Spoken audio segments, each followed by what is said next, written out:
Boom. Oh, We're live. We're back. We mic'd up? We're mic'd up? This thing's on? We're on. We're back, boys. Welcome back to Mic'd Up. Brought to you by Sterling Automotive. It's Wednesday, January 19th. The boys are in. We got Lloyd. We got Jay Mitch. We got Jack. Jack's got a mic. Yeah. Jack's got a mic today, so we are in. We're ready to go. I mean, we got to start off first with the Monday night game. Oh, yeah. Kyler Murray is stinky or not stinky? What do you think? I don't know. Murray, is he? I think he's hurt. You think he's hurt? Really? I think he's hurt. He wasn't that bad. It kind of blew my mind because of how good he was early in the year when he wasn't able to create the same, it felt like, when he was out there. He never got anything going. D-Hop is a big. Not having D-Hop on the team for him that's taking away your security blanket. That's taking away when you're a little kid and you had a little blanket and it's just a comfort. Like, you take away that comfort, he's gone. Like, that's the guy, no matter what. I mean, go look at D-Hop's stats of his career and go see the quarterbacks that he threw D-Hop the ball when he was in Texas, when he's in Houston. Nobody. He had nothing. And so, to me, he's one of the top three receivers in the game just because of that alone. And so you don't have that guy. That's a tough thing to come back from, and especially when you're a 5'9" quarterback who just scampers around, and you need somebody like that no matter what, I can just throw the ball to him. Fuck it, he's down there somewhere. Let me throw it to him. That red zone play. I'll say this. I don't know if it's really on the players. At the end of the day, like, everybody's hurt in the NFL at this point of the year, right? Yeah, no doubt. Yeah. Nobody's healthy. You can't blame literally injuries. nobody's healthy. 18 games. But like now think a year ago, 2 years ago, obviously that offense was a little different with the guy who's running at quarterback. But I think there was a maturation, like Sean McVay learned. Yeah. Deep into the year, like how do I keep getting Cooper Kupp the ball, right, and keep this offense rolling? It wasn't that wasn't last year and the year before. Think about it, right? Yeah. I think Kingsbury's. So you think about he's ski master in the NFL? You think he's ski master? You think he just put that and just I don't stole think he's some money ski from him? I think he's good, dude. I just think that there was a little learning curve for him. That good? I don't know if he's that good. I don't know if he's that great. I'm just saying I do think there's a little learning curve, and the reason why I say that is because just if you watch them play, like the offense they ran while D-Hop was healthy. Bro, they just basically tried to plug and insert someone else in that position. You can't do that. No doubt. But so my point is that's not players, that's scheme. No, for sure. Well, my whole issue is look at the way Arizona ended the season last year. Yeah. They started off, this team's unbelievable. Did you hear what I just said though? I said think about McVay the last 2 years. Yeah. So I'm with you. Yeah. I'm agreeing. Like, I think Cliff Kingsbury is a good coach. Yeah. I don't know if he's as good as people thought. I mean, he didn't win in college. I get that. He was at Texas Tech. Yeah. He has better talent here. Yeah. But, like, hey, dude, there's a little bit more to it than just, hey, I'm have this really good guy at quarterback and I have this really good guy at receiver and let these guys just spin and do what they want. Now, you can't just do that. Like, that's not how football works in the NFL. People are too good. Think of it this way. Like, and they fucked me because they didn't score. They didn't score, and I needed one more touchdown to get the over. We're 3 for 3. Would have been 3 for 3. Well, fucked me. Well, I had Kyler like the whole second. I just need one touchdown. So I don't really want to talk about how that performance went the second half. But anyway, like I just said, like think about all like the best teams right now, the best offenses right now in the NFL, the best players, like the playmakers on the team. They find so many different ways to get them the ball. Oh, dude, look at Debo Samuel. My point is D-Hop is great, and they haven't done anything else but like, hey, just line up left out there. Yeah, you're so good that you line up in one spot, and we're just gonna throw it to you. You go and catch it. You see how they scheme OBJ now? I mean, he couldn't do anything. That's the thing, dude. That's the thing. It's like, look, I'm not getting on this topic again. I'll say it again. Baker and Stefanski. Shame on y'all. Criminal. Shame on y'all. He sent me a text. He goes, Baker and Stefanski, shame on you. I'm at dinner with my wife for our anniversary, and I looked at it and just started laughing. And she's like, I'm like, that's just so terrible, just man. me something that makes so much sense. How you got now? somebody with that much talent, like basically be Mascara. absent for 3 years? Like, shame on y'all, man. He comes in, throws a 40-yard dime. God, we can't even. Touchdown, We first literally. touchdown game. He is like the game kicks off while he's in Cleveland, and he don't even touch the pigskin. No, like the ball never touches his hand. hand. That's what I'm saying. The OBJ anytime score, like that was to me, was like, this is a gimme. Like this is an Odell game. I think it's 100 7 straight games. No, is it 7 straight? I think it's 6 and 9. Games, I think he has something like that. 6 and 9. I don't know if it's 7 straight, but I know it's like 6 and 9 but or something. First playoff game, He's happy with a new team. Like, they know, like, I'm going to get him this. You put this guy at one-on-one anywhere, he's going to get open. He's going to get the ball. He's still good. It's not like this guy's 40 years old. He's not even 30. He's 29. The sad part about it is you can call it what you want. He's 29 Hey, years old. look, you can call it what you want. You can like him, hate him, whatever it is. There is a level of stardom that comes along when you have him on the team. And if you're not okay with that and letting him be that star, it's okay. Then you're messing up from the start. Hey, he wants to you win. can't be the bigger star. Like, it just is what it is. He wasn't Like, even that toxic in Cleveland. it's not about being toxic. It's just understanding that, hey, he's got his I'm your ego best player. Now give me the ball. his ego / attention that he's gonna Yeah. grab. It's just bigger. Yeah. It is what it is. So just be okay with it and take the lesser role. It is what it is. But they just couldn't do it. Couldn't do it. They couldn't get him the ball. They didn't know how to get him the ball. And maybe it was Stefanski, maybe it was Baker, maybe it was a mixture, maybe Baker didn't like him. I don't know. I think Baker's a good quarterback. But now you said it too perfect. How do we scheme up getting Jarvis out of there? That man is strange. Come over here. Come to New Orleans. It's Come like, back home. it's like you can put a Fuck picture it. of him and just play like the sad music with the violin going. I'm just like, how we get him out of there? Man? Get out of there. Come back home, man. Come back home. Come back where we want you, where you're gonna win. There's some where we can prime help years you. left in there. Let's Look get him out of Look there. out. Look, man. I think Baker Mayfield's a good quarterback. I really do. I think he has. Okay, I know. I know. I think that he has the potential to be. I think that Stefanski kind of handcuffs him. I think he's been handcuffed in Cleveland. I think that if you put him with, he has to be with somebody who's good an offensive I mind. don't. You want me to But tell you? look, that goes to your point. He's not a top tier guy because if you're a top tier guy, it doesn't matter who your offensive coordinator is, you can get it done. I get that. I don't even care about that. I don't. Here's why I don't like him. It's not about his talent. Okay, talent wise, you think he's talented? Yeah, that doesn't. I mean, that doesn't say Okay, much. I know. You can't fool that many people I and get get drafted it. number one I get it. overall. Like, I get that don't it. say much. I get it. It's not about his talent. It's not about his personality. It's not about his persona.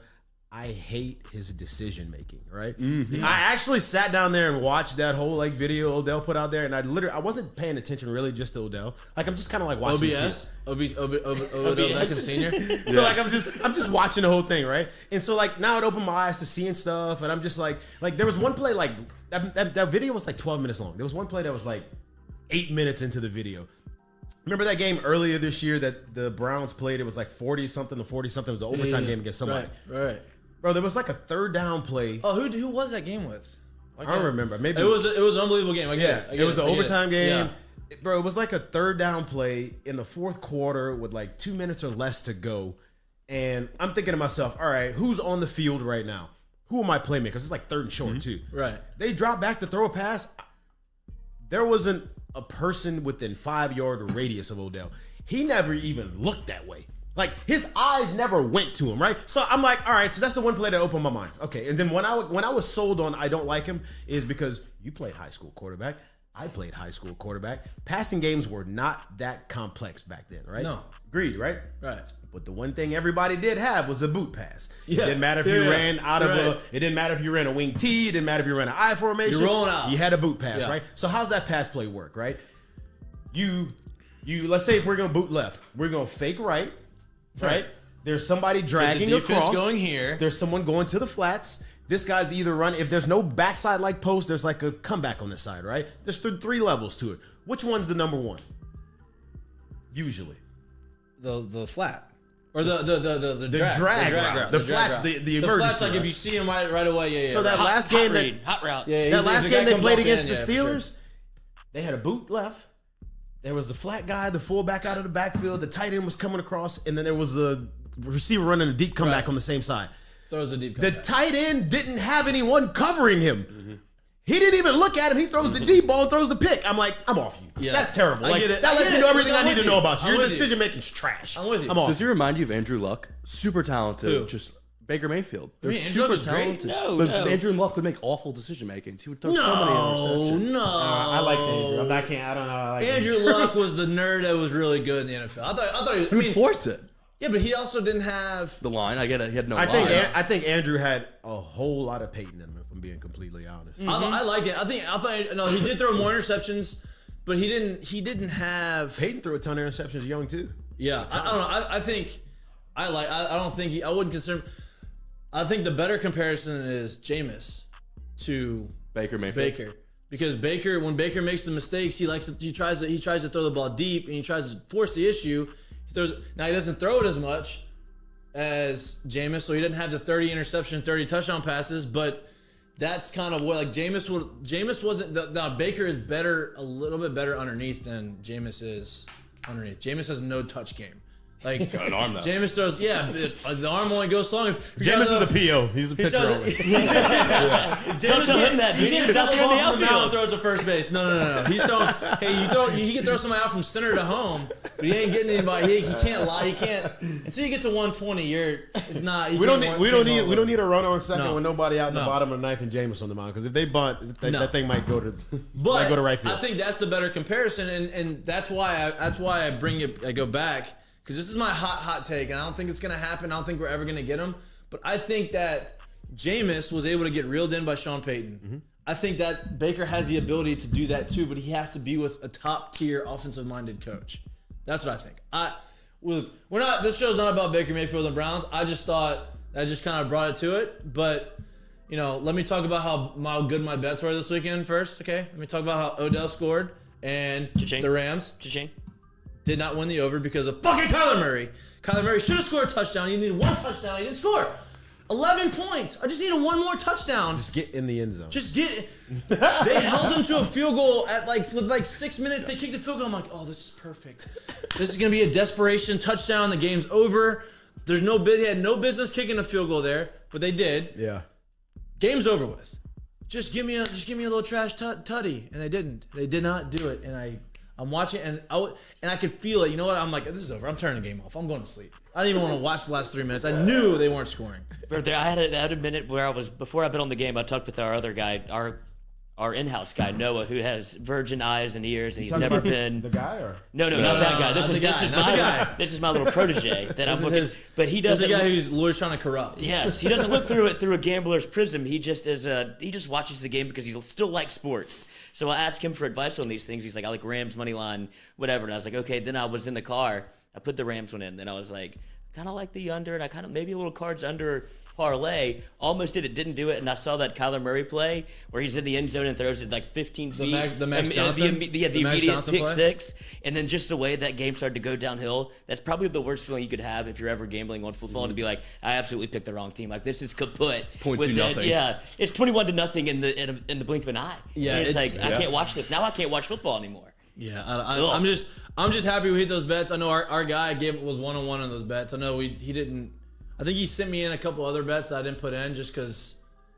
So our guy comes in with some bets. Are you're talking about our guy? the guy? The guy. Okay. The guy. He comes in with bets and he starts sending me some tennis bets. And Wow, that's when you're into it, buddy. Now some you're in soccer too deep. bets. I'm like, look, I get it. Like if you're Some Ukrainian gambling badminton guy, if bets. you're a gambling person, like these are the bets. A little ping pong. If you're a gambling guy, these are the bets you want to bet. But like, I was like, hey, let's ease that into there. Like, not everybody is as much of a degenerate as you are, but I'm good with it. I respect it. He asked me, hey, you want some cricket? I got some cricket lines. I'm like, no. cricket. Whoa. I didn't even know you could do that. So I do that. But on the as far as him, he sent in some bets for this weekend. He likes the Bucks -3. Likes the Bucks -3. Mm-hmm. Wait, who they got? Yeah, lay the scenario. Bucks and No, Rams. This is a In Tampa? Okay, so Bucks in Tampa they play Bucks Rams. Yeah. It's 3 is the line. Well, now look, he can go from different sports books. So he's doing like Vada, all these different things. So he's not picking one bet. If you're trying to get the Barstool Sportsbook, it's 3 right now, I think. And so he likes them. He likes the Spurs at -6.5. He had the Packers bet. He said, hold off on that for now. He'll get it to us in a little bit because he's like, he said he thinks he got some inside information on Jimmy G. He thinks Jimmy G's not going to play. And if Jimmy G doesn't play, he likes to bet the Trey Lance anytime touchdown. And he said if you can get that right now, it'd be you get a lot more value in it because they haven't announced that if he's going to play. He doesn't think he's going to play. But is it his right part shoulder? Of me thinks, what's that? Is it his right shoulder? Shoulder and thumb. Shoulder and fucked thumb. up, and that's They're what both thrown arm. Yeah, and that's what they had. What Rodgers on McAfee yesterday, and he was talking about playing in Lambeau with like, have you ever tried to grip a ball in the cold or anything like that? It's already hard to go. And playing with a broken finger or broken thumb, he goes, it's nearly impossible. Well, and they're going to Lambeau. That's what I'm saying. That's what I'm saying. They're going to be in Lambeau. That's my thing. Even if Jimmy G's playing, I still like the Trey Lance anytime touchdown, but the line's this Packers -6. Like, hey, dude, when Turtleneck Rodgers comes out to play, right. it's over. Turtleneck Rodgers. And A-Rod, he says it. He talks about it on he goes, whenever the weather gets cold and it's nasty in Lambeau and I get to put the turtleneck on, I think that's our biggest advantage. Nobody can beat us. And I'm like, well, I mean, if Let me get one of the If turtlenecks. Hefe's saying that, like, let me get on that. You know, I'll take that. I would take probably -10 if that's the case. I don't think San Francisco has a shot going into Lambeau. I don't think they have a shot. And then you have San Francisco on a short week, essentially going into Lambeau, and Lambeau's been rested for 10 days. Like now, the Packers have been rested. Now, if you can get a prop bet on like over and under rushing attempts for the Niners, I think you'd take the over on that. That's what they want to do. I don't know what that number is. I was trying to find. I don't think it's out yet. It's not out yet, but whatever that number is, I think the over on the rushing attempts would be especially if Trey Lance is there, because Trey Lance, they're gonna try to run a shit ton with him because you don't trust that man to throw the ball in Lambeau. Are you kidding me? You don't think they trust that man to throw the ball in San Diego in the best weather of the world. They don't trust him to throw it yet. That's why Jimmy G's still there. No doubt, right? They don't. But like, maybe he can sneak one in and run it in there. But like, you know, I think whenever that comes out, I don't know what that line's gonna be. Whenever that prop comes out, but I think the over on rushing attempts would be good. My picks, I like Packers -6. I parlayed the Bucks and the Bengals. So the Bucks are -3 and the Bengals are +3.5. You bet 100 to win 274. It's a little change for you boys. Like that. The Bengals are +3.5. +3.5. I like the Bengals. I'm taking that. And they're at In Nashville. Okay. It's Nashville. See, I don't know. I don't know about Tennessee. What do you got on that? I don't like. I mean, I'm not sold. Look, they say the King's back. Yeah, but that doesn't mean anything, man. Right. He hasn't That's my played point. football in 6 weeks, man. Like, That's and hard Joey to do. B, and I'm biased. I know I'm biased, but Joey B looks good, dude. Really good. And this is playoff Joey. Really good. This is playoff Joey. This is when the cards are down.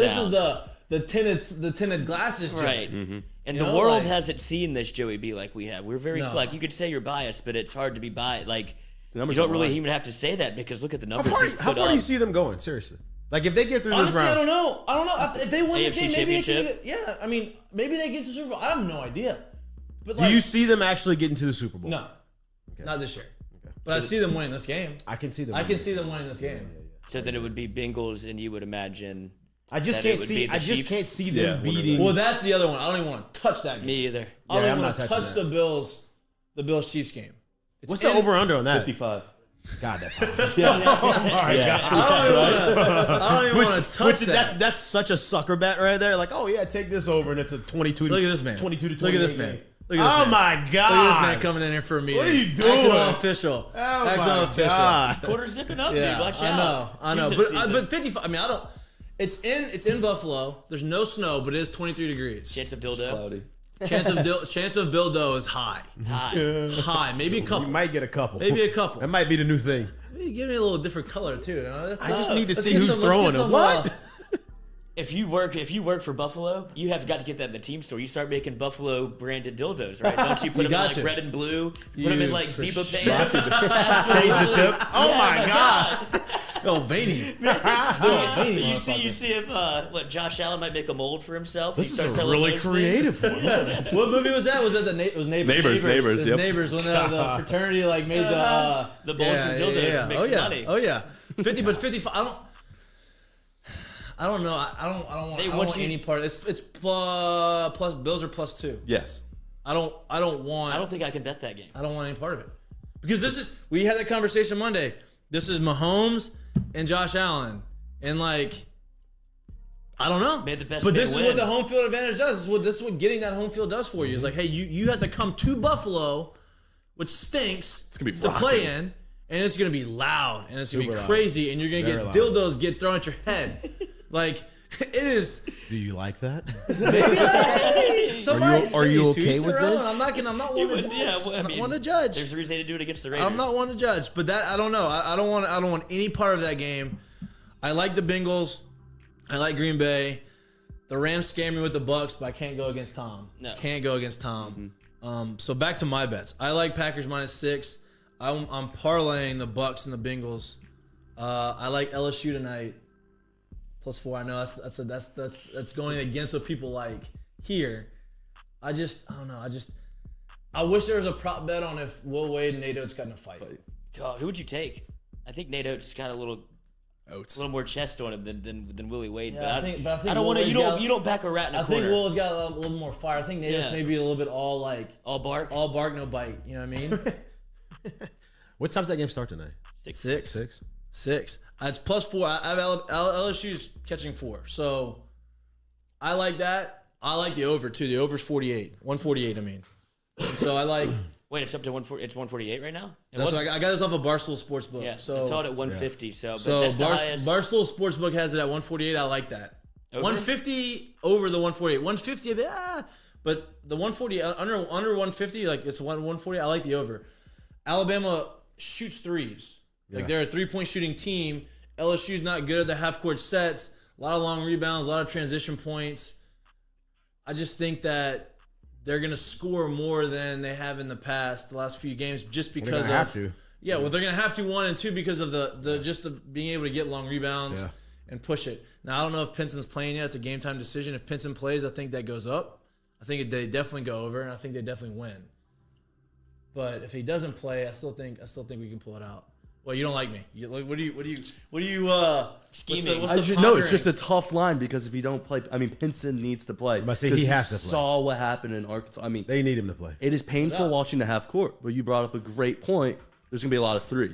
I think that the half court's not gonna. It's gonna come into play a little bit, but it's not gonna come in. It's not gonna look like it did last game at home when they had the ball at half court. Why would you not think that? Why would you think that they would play because better of the in way the road? because of the way the other team plays, because of the way Alabama plays, because you're gonna get long rebounds and get in transition a lot easier and more times than you did last game because of the way that Alabama plays basketball. You have to think about how has LSU and Will Wade been officiated on the road horribly. You lost Tari Eason, and I understand.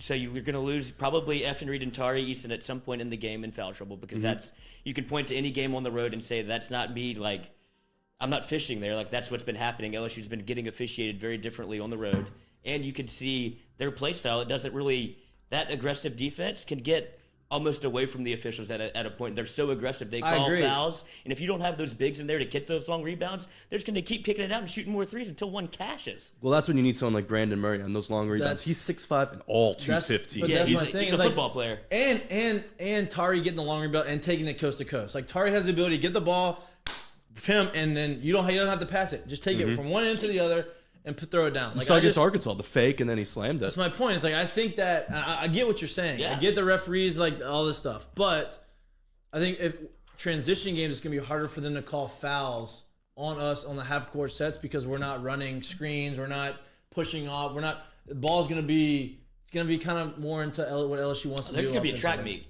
Yeah, I agree, but I think that our defense. They need it to be. I think our defense stopped. If it's a track meet, I think we beat them. I really do. I don't. No, you don't want to play Alabama's they average game. 85. But that's my thing. Is like we're the best 3-point defending team in the country. In the country. Yeah, but that's in half court sets. That's what you want to be in. If they start running.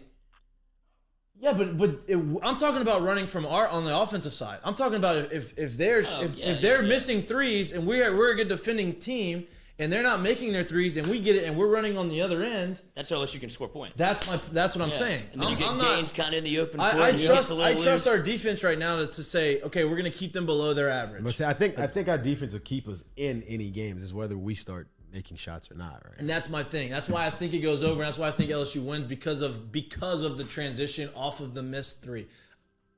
This is just me saying it. I could be completely wrong. That's just what I like.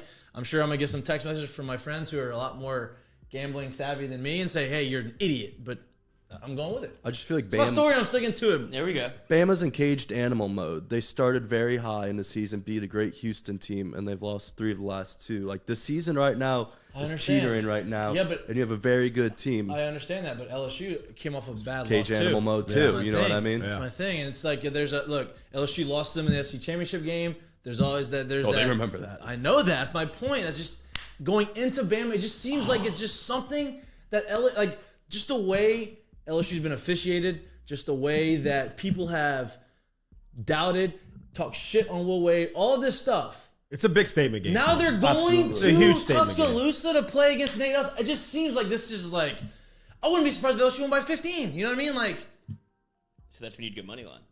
Yeah. I'm not that brave. Oh, it's a dog But fight. that, you know what I mean? Did I just convince you? No, it's just a dog fight. I mean, it is. It just seems like everything is just lining It's a up to be, you know what? culmination of everything that's happened over the past between Nate Oates. Yep. I don't think Will Wade's beat Nate Oates yet, has he? No. Yeah, so he hasn't been able to crack the Nate Oates nut, which is has to be another reason that maybe you can get the win. I think Darius Days is gonna have a Florida type of game today. And that's another thing that you need. They don't have somebody that can score the rock the way that you need. That's what makes you. I think so they nervous need about to watching run. LSU They need to run basketball. more offensive sets for our Eason. I would like to see them more run. Hey, offensive, yes. right? Yes. Like, give him the ball more offensively, and honestly, run some offensive sets for Murray. Thank you. Yeah. I love Murray offensively. Murray has the mid-range game that I would talk about all the time. If you're not making threes and you can't get down to the rim and your big guys are getting foul trouble, you need something in between, and that's the mid-range. And Murray's the only guy on our team that can consistently hit the mid-range. So let's run some sets. Let's go some screens off the elbow. Let's just do something to get some rhythm going. You know what I mean?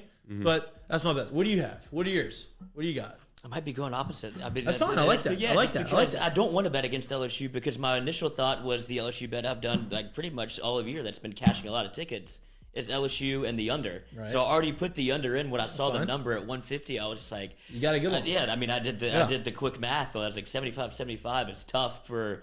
I don't see LSU giving up that many points, but then Noah comes in with all this information that I don't ever think about how many points that are Alabama scores a game. Just and all this. swimming. Yeah, so I was 78 like, I might have to double down on this bet and go the other way, but I'm not going to bet on Alabama. I'll stick with the under. I just can't make myself. Okay. Can't Okay. make So you got that game for tonight. But what do you got for the weekend? You know where I'm at. Back you're- on the teaser was. I know you're a big teaser. Back on the teaser tease guy. game. Big teaser Back guy. on the tease. Tease Courtney. So yeah. Oh, So boy. what did I do? I got a 10 Tickle point. me Elmo over here. Just, Push all the right buttons. Money comes out. But that's how I teased together the Bengals and the Bucks. I took the two quarterbacks that are probably playing their best football at the right time. It seems it would be hard for me to go against either one of those guys. I'm never going to bet against Tom. If you're going to get Tom and get me closer to a pick'em, which I think it's like minus a half a point. Yep. In the teaser, then Bengals go up to plus 3.5 if I remember, or 10.5. Bengals get up to 10.5 in this teaser. Okay. I mean, I don't see the Bengals getting blown out, and I think see Tom Brady winning. So if you want to grab that ticket, go ahead and hop on it with me. 2-team teaser, Bucks, Bengals. Okay. That's you. What you got? I got NBA games tonight. This is our guy, Jackson NBA. Jackson basketball NBA guy. So this is good. So I got the Cavs -3 versus the Bulls. Everyone thinks the Bulls are great this year. They're still second in the East, but they're bogged down with injuries. They've lost 5 straight. Caruso's out. Who else is out? Zach LaVine. Everyone's out. Oh, they just got the doors LaVine's blown still off. out, too? Caruso's out with a foot. They just got the doors blown off them by the Grizzlies, who are super hot. Yeah. The I know, Cavs are Caruso's awesome gonna this fix year. that foot though. Who's that? Caruso, big release med guy. Really? Yeah. Well, he I got can see caught. it. He got caught. In Oh the yeah, airport. you're right. He deserves it. Yeah. It's fine. He deserves it. He's banging out every game. Like he's banging down low. He's getting his body beat up. Let the boy relax a little bit. At home. Try to bring it on the plane. It's a bold move. I mean, they fly private.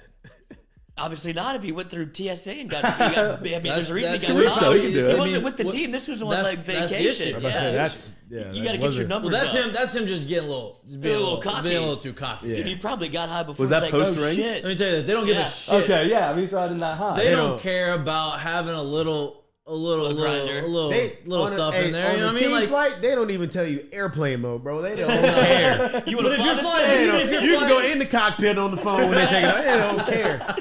They hey, let me don't see. Let me care. see what this view looks like. Hey, can I sit next to you? Yeah. Go ahead. Yeah, hop up for a second. Yeah, let me see what you got. Everybody take pictures in the front with get their wings. Everybody got the wings. But Sure, a lot of if you're baseball trying to go on players do have their commercial, wings in if you're there. trying to fly commercially, like That's what I'm saying. they got high don't before care. They and don't forgot. care. They don't care about that. All you gotta do is say, hey, you know what?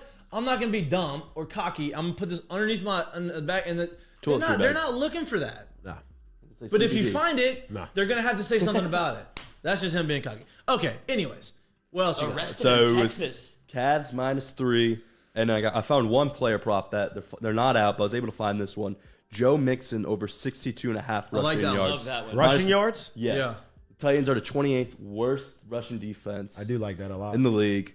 Burrow's been hot, so they're going to say put the ball out of Burrow's hand and rush it. And Joe What did Mixon's a we Pro say? Bowler. Joe is fairly quiet last game, and I feel like they're gonna try. That's what I mean. They're gonna try to bracket Jamar. They're gonna put it on Joe and T early. So much talent. Yeah, so I don't know many how they playmakers. got that many talented guys that are that young on the same Makes team. it awesome. People But the don't thing is, realize they it. did good. They did it before Joe, and they got Joe, and they said, Joe said, hey, go get my guy. Yeah. Go get my guy, and then we'll figure out the rest. the whole other stuff. Yeah, Joe Burrow again. He has weapons around him, and you don't realize how good. I mean, we didn't really know who Jamar Chase was his freshman year. Like I know they played together, Yeah. but once False. they got a full year underneath. Oh, you knew who he was when he was a freshman? false. Yeah, You were all in? Yeah, I was. He had 3 tugs. How would you even know? Not even gonna Well, I lie. don't have the access Jay Mitch has Not even over gonna lie. the program. You can just see it. Yeah, I just saw it. I even starting that next year when it was the 19 year when it was Terrence Georgia- Marshall was supposed to be the yeah. guy and Justin was supposed to be the underrated but good player, and I'm like, bro, I'm telling y'all, One, that 3 Uno. is the guy. Yeah. I'm just Yeah. letting y'all know, and that's how Yeah. it ended up flipping around, basically. Yeah, because he had Justin Jefferson early on. That was like his security blanket. Even when you look at the game against Texas in 2019. Terrence was the guy that was like, oh, body wise Touchdown, prototype. yeah. He's supposed to be like the First biggest round pick. Yeah, and it ended up literally flip flopping. But what else? But the common denominator was jackpot, so he was there for all of it. Jackpot Joey. What nickname was They going to said- stick for this guy? He said, hey, Jackpot. go get my guys. I don't care about the offensive line. We'll go pay some guys on the offensive line. I don't care if I get beat up a little bit, but I'm not going to get beat up as much as you think because I know mentally I'm good enough to be able to beat them. Mm-hmm. We'll go and show what we got, and then next year will be way more enticing. Like, hey, the only thing we need is to get me upright every freaking play. Okay, now we go spend some big time money. Oh, they have on cap I will say money this, too. Huh? They have cap money Yeah, they too. do. Yeah, I they will do. say this: watching them, just thinking about them, especially like in the future, it'd be you like backwards. that. It'll be just like you said, it'll be easy. It's an easy attraction as far as for. Yeah. Hey, we got everything else in place. Let's just go play good defense. Let's get us a couple other guys in there to play offensive line and like great it. teams, great like great. I mean, they quarterback. got a defensive end that's yeah. a baller. Yeah, yeah, You know, yeah. so like you just need to be able to stop some of the run game, Yeah. and keep your franchise guy upright. What, You know what I mean? My point is like as a like if you were a player, like Oh, and you're dude. looking around as a free agent, You where want to to go. play for? You want to play with Joe? enticing. That's what It's I'm like saying. I mean, he's the smaller version, the Yeah. younger, a lot less accomplished version of Tom. Like people want to go play for Tom because they know that like, hey, he gives them a chance to win a Super Bowl every year. Yeah. Now, obviously, I'm not saying that he's the same player, but I'm saying at a very premature level, like, hey, this guy's under center. This guy's he's a dog. He's gonna put us in a position Yeah, to win yeah. every single game. I want to go play with that guy, even if it's my last couple of years in the league. Like, this is it. Yeah. This is what I want to go do. You know, that says a lot about Joe and says a lot about. And that's hard to do in a smaller market too. 'Cause that's definitely a Absolutely. smaller market. Since when club. has Cincinnati been a destination? Well, but your guy did it. Baker Mayfield pulled it off in Cleveland. Cleveland. What are you talking about, dude? If you're good, if you got the swag, people will come Get the find camera you. on my face right now. Shame, shame, shame. They need to be him and Kevin Stefanski. They need to be bent over someone's He's on knee first name and, basis. literally given like childlike whippings. Like it's just ridiculous. Okay. Get back. And my last bet, I mean, it's pretty much a treasury bond at this point. I'm putting money on Tom Brady. Bucks money line. You got to. I mean, if I lose, just tip your hat. Yeah, you Don't can't. outthink the room. You're not gonna be exactly. You don't want to be the guy in the room that says actually I went against Tom. The Rams did look good on They Monday. looked great. They look really good. But we did talk about this. What was the factor? We talked about the factor of being West Coast. You're playing Monday night. You go West Coast, and you got to go all the way back across the country on a short. I don't say short rest, an extra one less day, but still got to do it. Was Cam Akers the reason that they looked so good? Was he Yeah. the secret Oh, sauce? dude. Because Dude, Not that's what maybe. they were missing. That's what. Yeah. That's what Sean McVay's how does that offense- happen? That How do guy, you that come guy back was in out with six- the Achilles and hadn't played all. I don't know how you come back 6 looking like months? that. How do you come back in 6 months and look like that after an Achilles? And then I don't know. And then you put Buda Baker down. The here. Achilles, like Yeah, your yep. foot is, your foot's just hanging on the Achilles, and now he comes back in 6 months. It's like, hey, not only am I like good to like start rehabbing, like I'm running 100%. I'm running people over. I'm putting some people in the hospital. Putting people Hey, behind the body bags. He had some juice. Juice. Hey, he was. Now look, All the can he juice. bounce back and do it again next week? Because that's the thing. But Yeah. my God, I was All like, the what? juice. How What sore do is you this? think he was when he woke up in the morning? When they went from the last 2 weeks mean, of he must saying have like, been- oh, he I don't must know have if he's been ready, we're not going to geeked up. activate him, and then that's what you Hey. get out of it when you do. Hey, I'm like, he wait, had the juice, but he was on some juice. They juiced him up with something. Something. Maybe not though. Maybe not. He's fresh. They'll juice him up next game.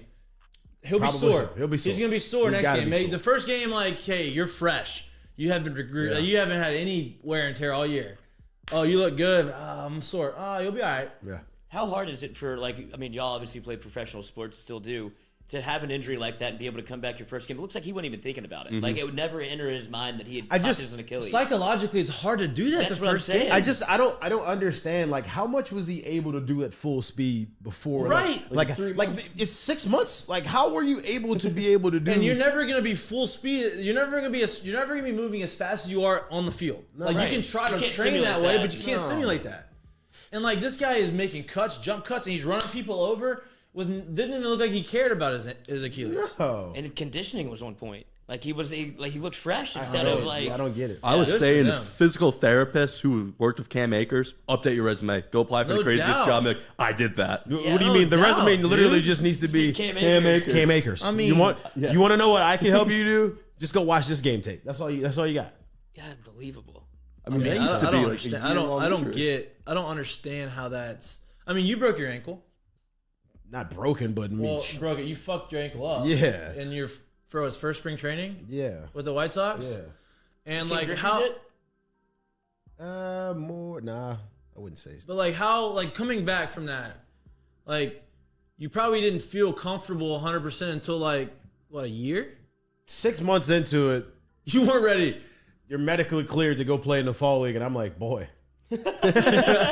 Medically cleared doesn't mean healthy. I can tell you that. Yeah, like hey, I don't Doesn't feel mean ready to I go. don't feel so comfortable doing this. Like I may not get hurt again, but I know I'm about 50%. And then I went another off season into the season, and opening day the next day, I'm like, boy, Still not ready. medically cleared really doesn't mean ready to Right. go. And then you get overtime, but like Yeah. 6 months, man. 6 months, this man is running people over, putting people in the hospital, jump cutting on an Achilles. That's unbelievable. Unbelievable. But when you say, like, medically cleared, like, you see that in, like, just as a casual observer of, like, being a fan, when we see that and you see that on, like, an injury report, we think that they were able to play.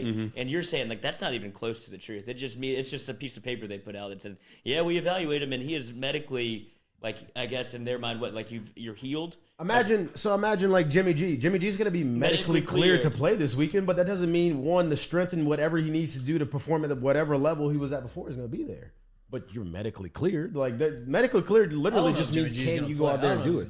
I'm just saying, like, if he is, Right. you're medically cleared. Actually, I think he needs to play. I mean, it's playoffs. Like the whole issue with you is like, hey, you can't. We can't count on you for 16. Yeah, so Maybe like, not even 10. You gotta play. It's a playoff, right? If you say I can't play, your thumb better be falling off. You don't want to Jay Cutler it. Where you're just sitting on the sideline. Just don't Baker Mayfield it. He played. What? Whoa! Baker played and it all hurt, banged up all year. He's had surgery. He needed to sit. He's medically cleared. For more reasons than Maybe one. he should have medically like, hey, you're medically injured. He should have took a red shirt. You know, I say you're medically injured. Sit down. You're not playing. You can't play. I'm taking the decision out of your hands. You know what? You're so bad right now. You're hurt. It's okay. Yeah. Just take a break. Put another sling on. He just had everything all strapped up, little tape. Like, what else can I tape? He taped his fingers, which I like. And then he had the shoulder sling on. Like, he was beat up, but I don't know, man. You hate him so much. I don't want to defend the man. What do y'all think last week? What was more impressive? Actually, I don't say more impressive. Who would you rather have it? Actually, not even next week. Who would you rather have right now as your quarterback? This is the debate.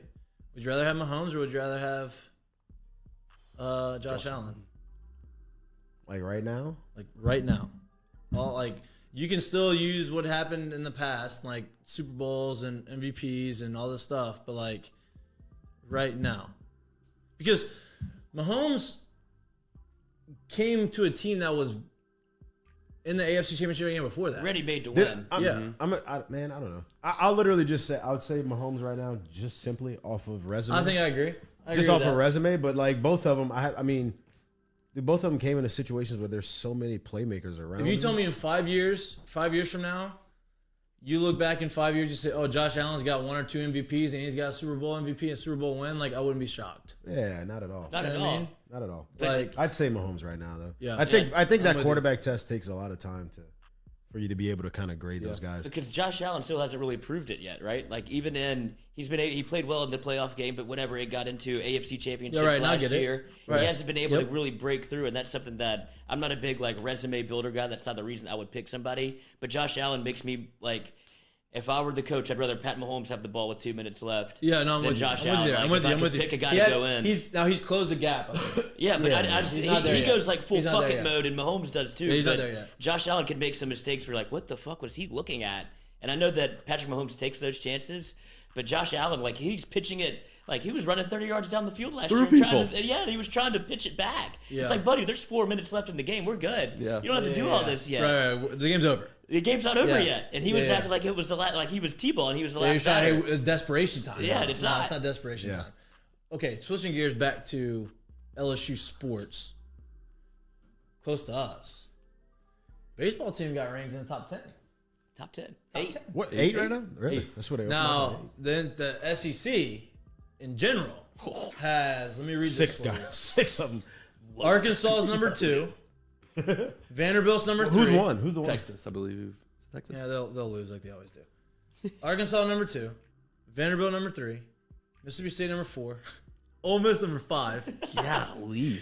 And LSU 8. Florida 9. Then you got Who's 10? Then you got NC State. Georgia at 16, Tennessee at 19. Oh, Tennessee, how 8. far they fell. Everybody wanted that coach. Get out of here. Get out of here. Tony V. That guy's a phony. And you wonder why everyone outside of the SEC hates the SEC in all sports. In all sports, we've taken over the basketball conference. We've already had the football conference, and we've already had the baseball conference. Like, there's nothing you can tell me. How? And honestly, gymnastics is better than anywhere else too. Like, give me a break. Yeah. It just means It more. ain't biased. People- It just means more. It means more. Just means more. People hate that. Hate it. They Just hate means that. more. Well, But then I think- because if you want to make fun of the SEC, you have to get real mean and be like, well, y'all are all dumb. It's like, yeah, but we're winning over here. I'm having a blast. I love Dave it. on Thibodeau. I mean, Yeah. SEC's got 4 out of the top 5 teams. Oh my god.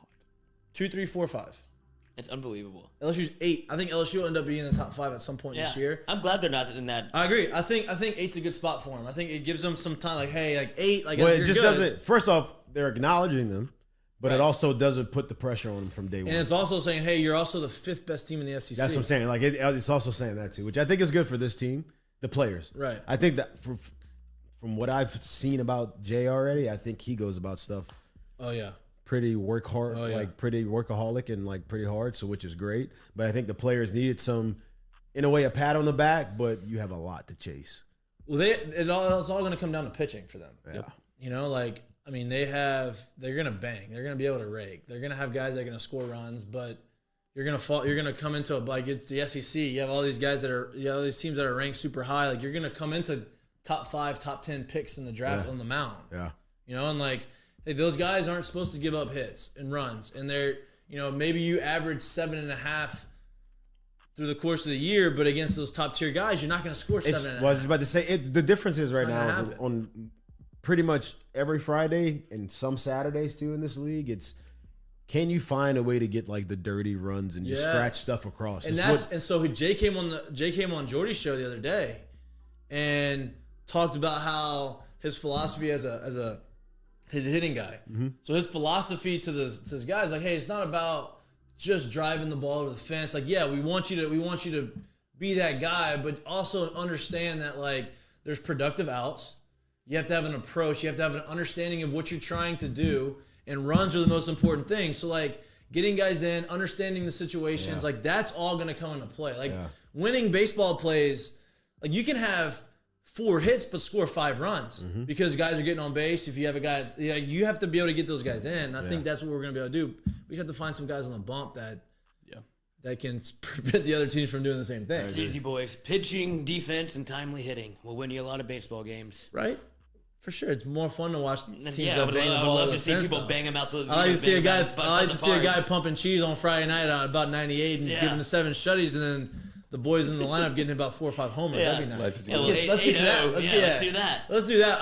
I don't know. I think someone's gonna step up. They always do on the mound.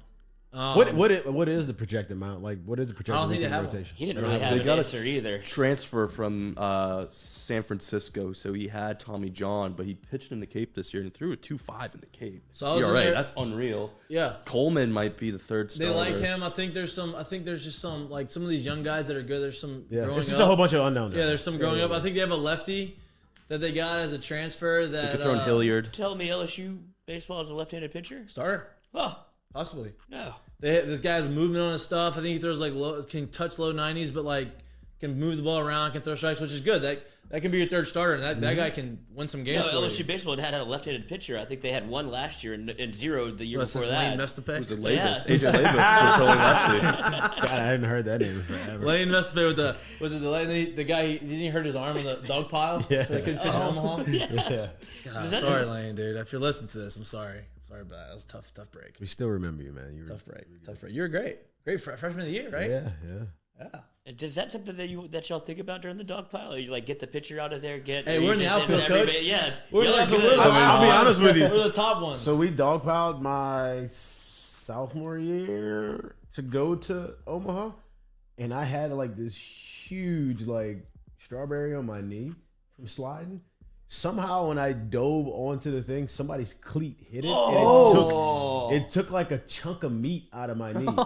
So every other time after that, there was a dog pile situation. I'm like, bro, I'm last on. Where can I dunk it? You see the pictures with Leon. Leon, hey, bro, stop trying to dunk. Leon was frog splashing on people. He's trying to jump. Leon was coming from the top rope. So what are you doing, bro? The guy's on the bottom of the bump is the guy. it was that was legit WWE stuff. I'm like, oh, from the top rope. The people's out get the hell out of there. What are you doing? Everybody in the pub's like, get off of me. Who did that? Yeah. And you at the bottom Yeah. hurry up, get up, roll over. Hold on, The Leon person had on the to bottom roll was over. tapping out. Like, get me out of here.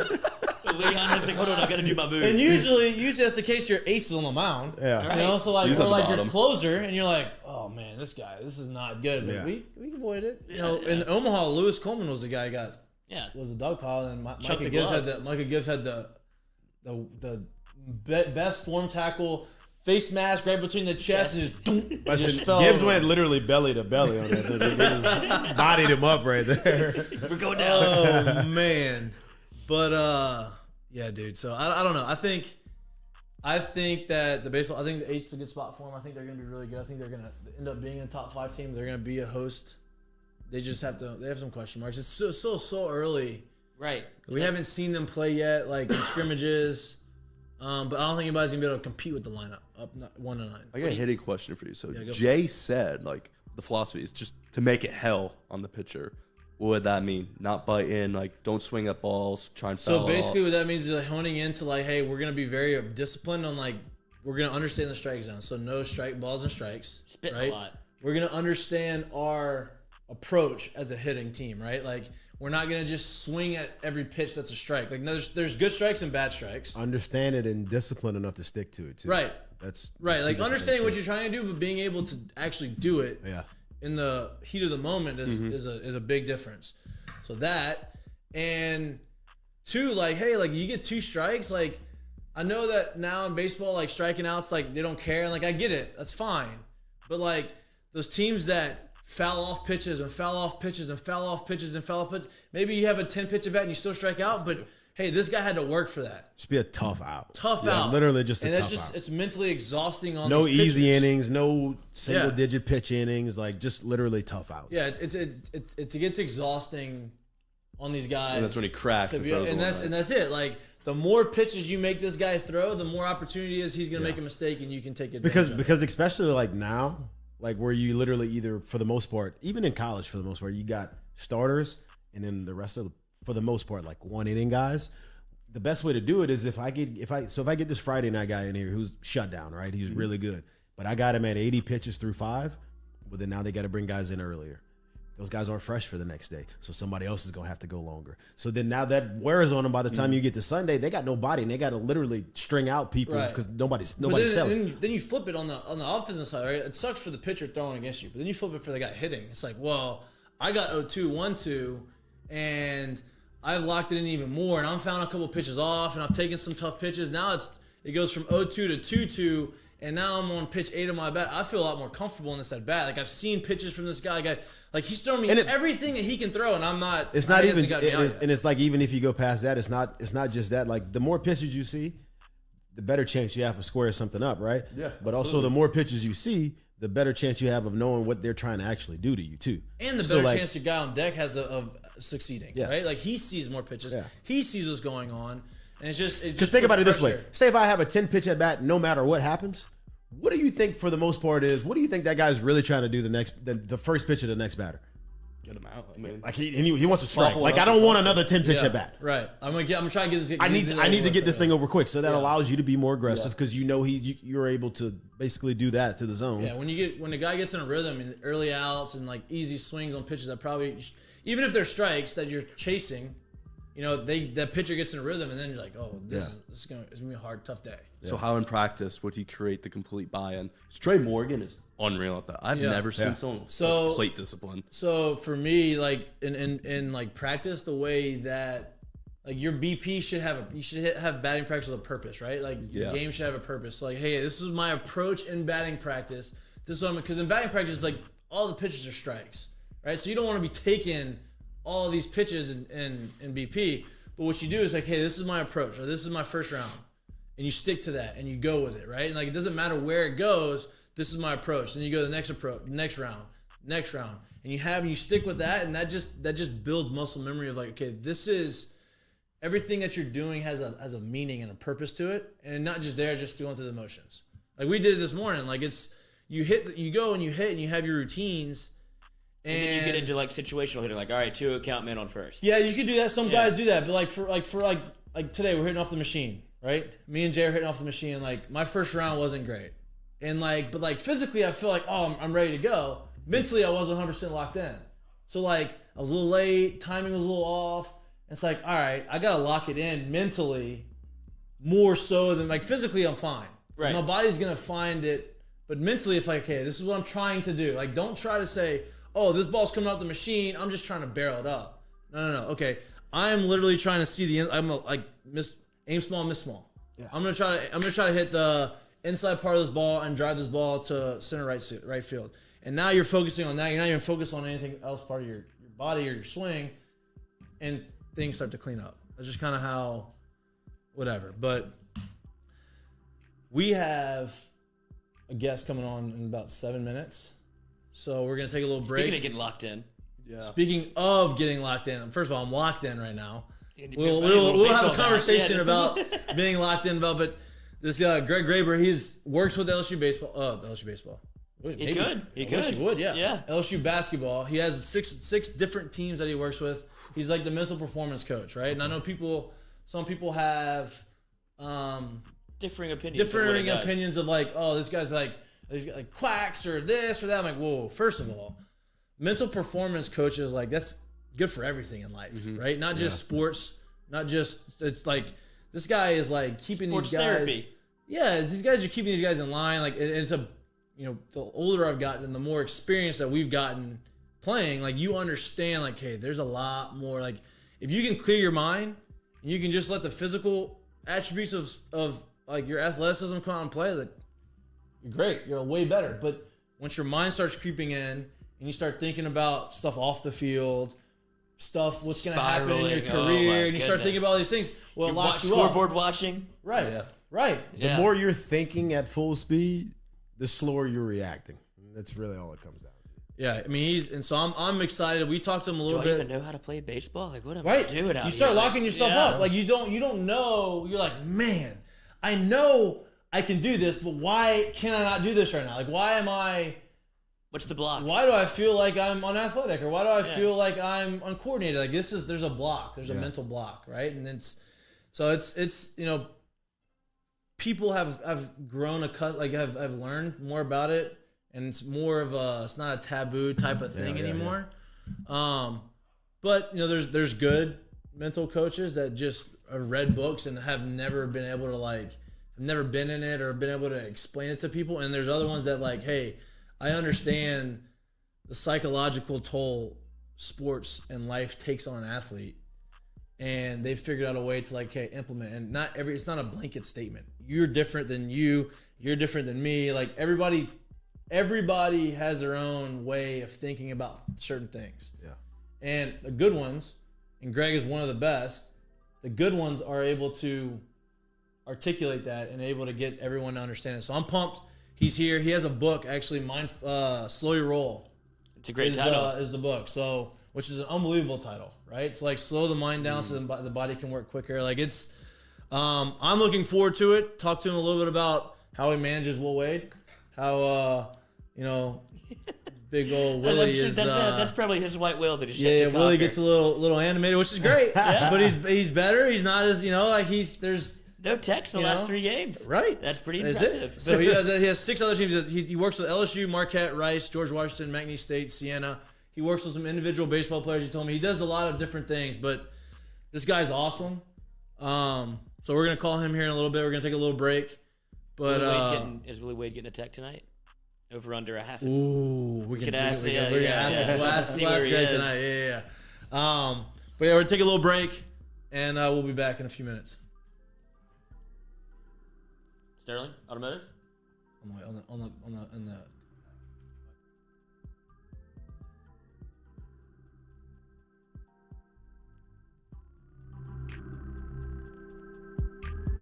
Papa Earl's, the fine spice, originating right down here in South Louisiana by our guy Mark Pop Norman.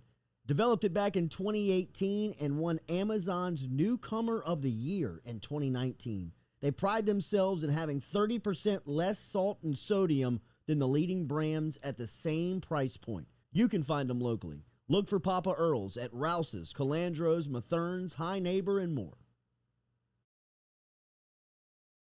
True Blue Water, true hydration at its finest. Right now, you're only a few minutes away from getting your 5-gallon water delivered to you, just like we are over here at the UDL. All you got to do is log on to truebluewater.com. That's TRU, bluewater.com. The website's fantastic over at truebluewater.com. You can get your service and find out how quick it is. You can schedule a delivery, even hop on the billing system right there at truebluewater.com. TRU, bluewater.com. Gearing up for spring and summer down here in South Louisiana, and you want to keep your lawn maintained during these sunny seasons, get in touch with our friend Blake Abear over at Abear's Lawn Maintenance, where he says, you grow it, I mow it. 225-485-8022. 225-485-8022 is where you can find Abear's Lawn and Maintenance, the official lawn and maintenance company of the undisclosed location. Do you have questions about your finances? Are you looking for recommendations from a skilled financial advisor? Get in touch with our friend Daniel Newman over at Edward Jones. You can find him easily by logging online and shooting him an email at daniel.newman@edwardjones.com. That is daniel.newman@edwardjones.com. Whether it is help with your 401k or just fiscal advice heading into the new season, get in touch with Daniel today. Best way to do it? Email him, daniel.newman@edwardjones.com. He's our experienced financial advisor. Let him be yours, daniel.newman@edwardjones.com.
And we're back here, mic'd up, brought to you by Sterling Automotive. We got Greg Graber.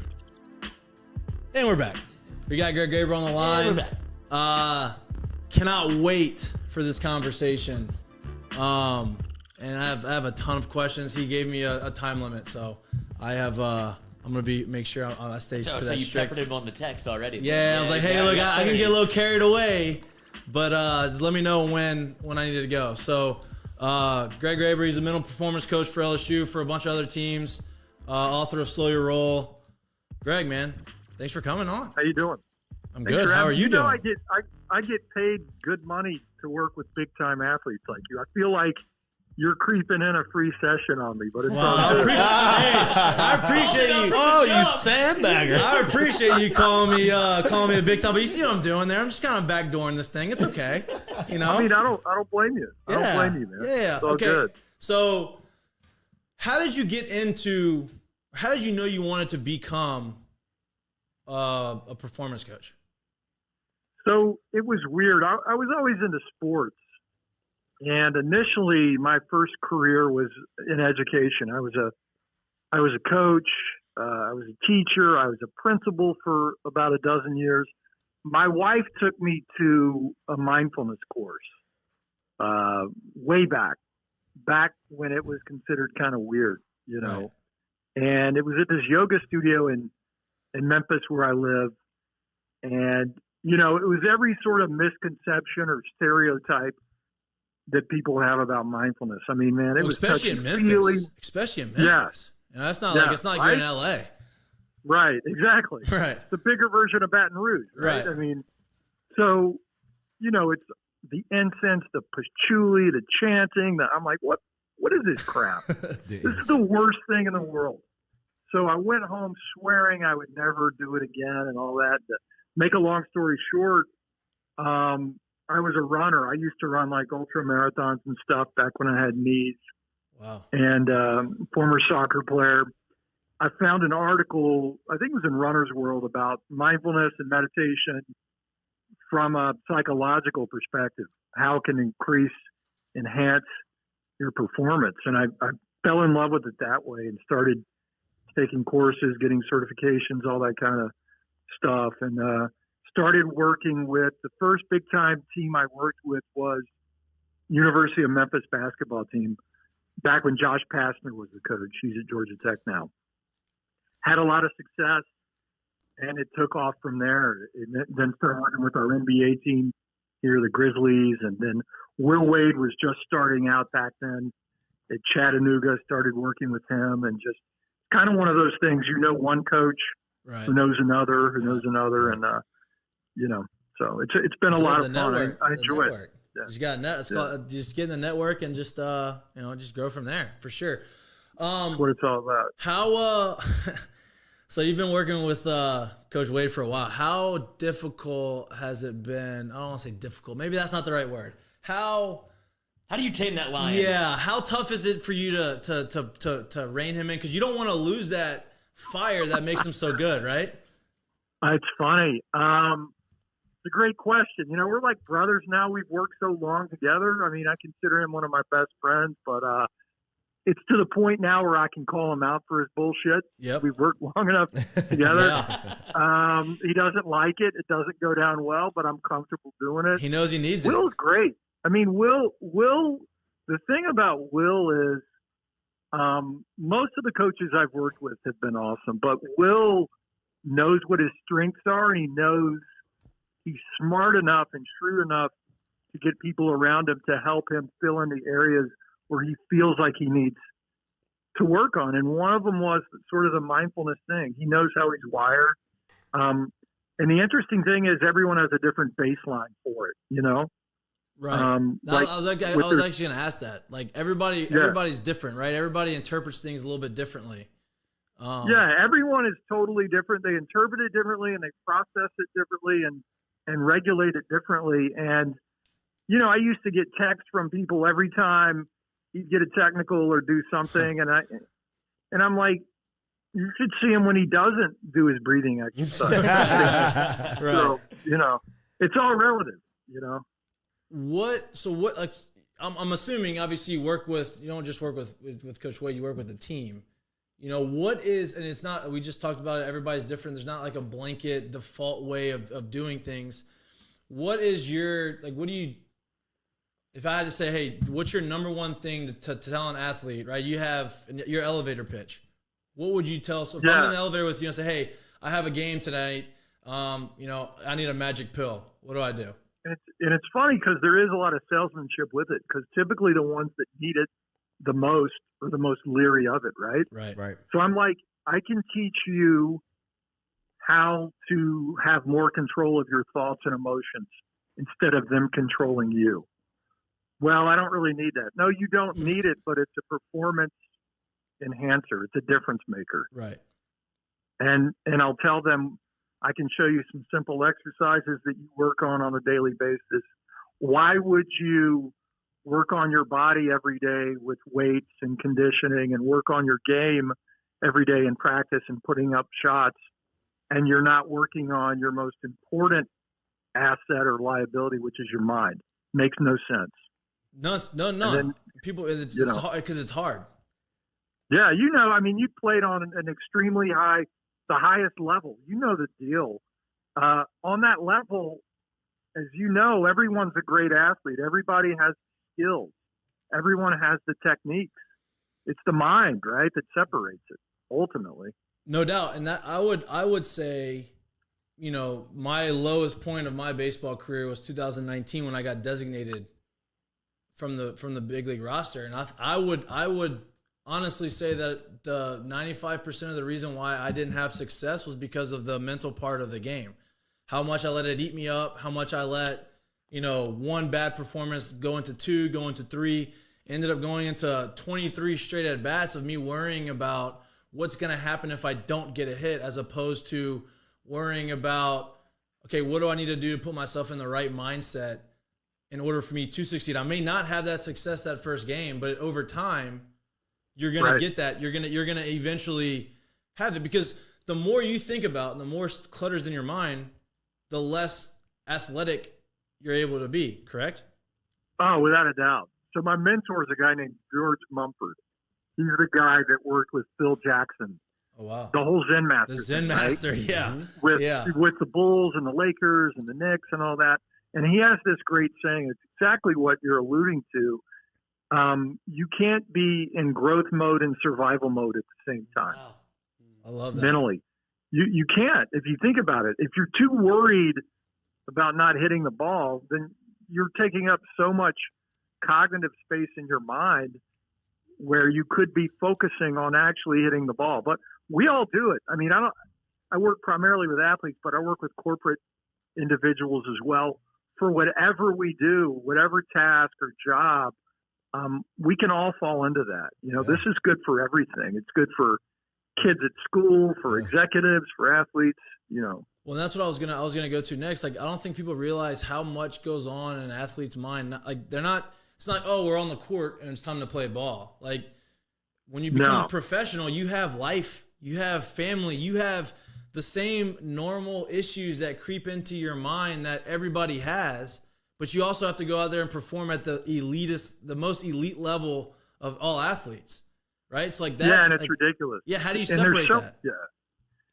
It's hard, but you got to learn to compartmentalize, and you've got to learn how you don't really ever get to shut off the noise completely, but you learn how to bring your awareness to it and how to focus on what's important and what's not, right? There's always going to be background noise, right? But especially, guys your age and younger with social media and all that kind of stuff, it's absolutely ridiculous.